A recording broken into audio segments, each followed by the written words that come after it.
Telangana express details చూద్దాం. ఖమ్మం జిల్లా వైరాలో MLA Malothu Ramadasu Naik పర్యటించారు. ప్రజా మరుగుదొడ్ల వద్ద క్లీన్ అండ్ గ్రీన్ కార్యక్రమంలో ఆయన పాల్గొన్నారు. ఆ తర్వాత తాడిపూడిలోని పశు సంవర్ధక శాఖ ఆధ్వర్యంలో ఏర్పాటు చేసిన పశువులకు గాలికుంటు వ్యాధి నిరోధక టీకాల కార్యక్రమాన్ని ఎమ్మెల్యే ప్రారంభించారు. CM Revanth Reddy, deputy CM Bhatti Vikramarka నేతృత్వంలో రాష్ట్రాన్ని అన్ని రంగాల్లో అభివృద్ధి చేస్తామని స్పష్టం చేశారు. మనం ధర్మాన్ని కాపాడితే మనల్ని ధర్మం కాపాడుతుందని ఎమ్మెల్యే అనిల్ జాదవ్ అన్నారు. ఆదిలాబాద్ జిల్లా తేజాపూర్లో నిర్వహించిన వేదాంత విజ్ఞాన మహాసభల్లో ఆయన పాల్గొన్నారు. సాధు సంతుల సమ్మేళనం నిర్వహించడం ఇక్కడి గ్రామస్తులు చేసుకున్న పూర్వజన్మ సుకృతమని ఎమ్మెల్యే అన్నారు. మహబూబ్ నగర్ జిల్లా చిన్నకుట్టలో ప్రజాపాలన ప్రగతి ప్రణాళికలో భాగంగా ఆరోగ్య కేంద్రంలో హెల్త్ క్యాంపును నిర్వహించారు. ఈ కార్యక్రమానికి దేవరకద్ర ఎమ్మెల్యే మధుసూదన్ రెడ్డి హాజరై క్యాంపును ప్రారంభించారు. ఆ తర్వాత లాల్కోటలో ఇంద్రమ్మ ఇండ్ల గృహ ప్రవేశాల్లో ఆయన పాల్గొన్నారు. అంగన్వాడీ భవనానికి, ధాన్యం నిల్వ గోదాం నిర్మాణానికి భూమి పూజ చేశారు. రైతు వేదికల్లో లబ్ధిదారులకు కళ్యాణ లక్ష్మి, షాదీ ముబారక్ చెక్కులను ఎమ్మెల్యే పంపిణీ చేశారు.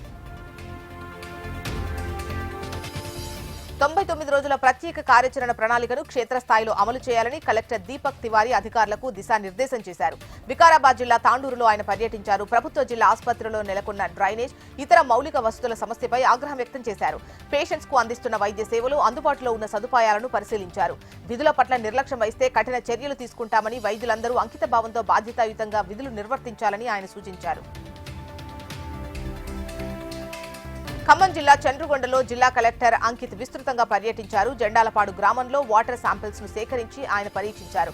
వాటర్ విషయంలో జాగ్రత్తలు తీసుకోవాలని సంబంధిత అధికారులకు సూచించారు. బాలికల వసతి గృహం, పాఠశాలను పరిశీలించి విద్యార్థినులతో ముచ్చటించారు. ఇంద్రమ్మ ఇళ్ల నిర్మాణాలను, అంగన్వాడీ కేంద్రాల భవనాలను పరిశీలించారు. మహబూబాబాద్ జిల్లా కలెక్టరేట్ కార్యాలయం ఎదుట నిరుపేదతో కలిసి సిపిఐ, ఎమ్మెల్యే, న్యూ డెమోక్రసీ నాయకులు ఆందోళన చేశారు.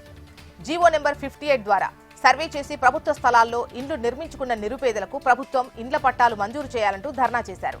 ఇప్పటికైనా జిల్లా అధికార యంత్రాంగం నిర్మాణం చేపట్టిన ఇండ్లకు ఇంటి నెంబర్లు కేటాయించి రోడ్లు, డ్రైనేజ్ వంటి కనీస మౌలిక సదుపాయాలు కల్పించాలని డిమాండ్ చేశారు. పెద్దపల్లి జిల్లా కొత్తపల్లి శివారులో అమానుష ఘటన చోటు చేసుకుంది.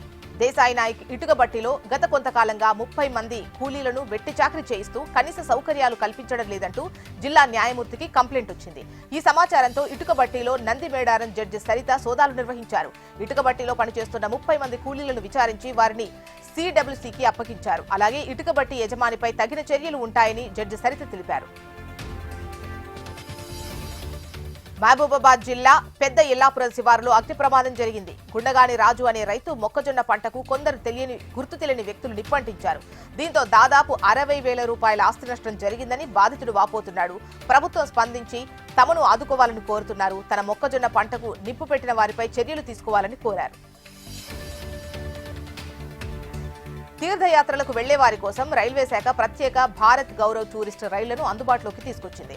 తెలుగు రాష్ట్రాల ప్రజల కోసం ఏప్రిల్ 28 నుంచి జూన్ 12వ తేదీల్లో 4 ప్రత్యేక ప్యాకేజీలను టూరిస్ట్ రైలు ద్వారా హైదరాబాద్ నుంచి ప్రారంభిస్తున్నట్టు IRCTC tourism assistant manager PV Venkatesh తెలిపారు. కరీంనగర్ జిల్లా మెట్పల్లిలో దొంగలు హల్చల్ చేశారు. ఒకే రోజు గ్రామంలోని 6 ఇండ్లలో దొంగతనానికి పాల్పడ్డారు. 3 ఇళ్లలో 4 తులాల బంగారం, 40 తులాల వెండితో పాటు 1,50,000 రూపాయలు ఎత్తుకెళ్లారని బాధితులు వాపోయారు. సమాచారం అందుకున్న పోలీసులు ఘటనాస్థలికి చేరుకుని కేసు నమోదు చేసి దర్యాప్తు చేపట్టారు.